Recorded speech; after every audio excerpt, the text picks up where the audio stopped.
আজ থেকে 10 কি 15 বছর আগের বাংলাদেশে যদি ফিরে যেতে পারতাম, তখন খাল পারাপারের যোগাযোগের একমাত্র মাধ্যম ছিল এই সাঁকো।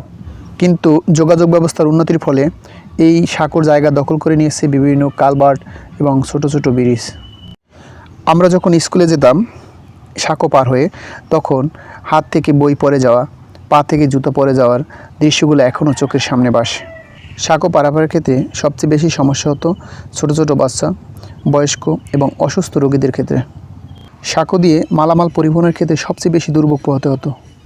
কিন্তু বর্তমান সময়ে উন্নত যোগাযোগ ব্যবস্থা, আধুনিক কালভার্ট এবং ব্রিজের ফলে যোগাযোগ ব্যবস্থায় এসে বৈপ্লবিক পরিবর্তন।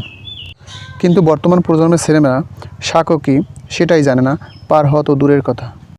কিন্তু গ্রামগঞ্জের কোথাও কোথাও সাঁকোর অস্তিত্ব খুঁজে পাওয়া গেলেও সাঁকোর যে বিলুপ্তির পথে, এটা বলা নিশ্চিত।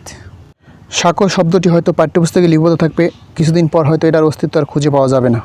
ভিডিওটি ভালো লাগলে অবশ্যই লাইক, কমেন্ট এবং শেয়ার করতে ভুলবেন না।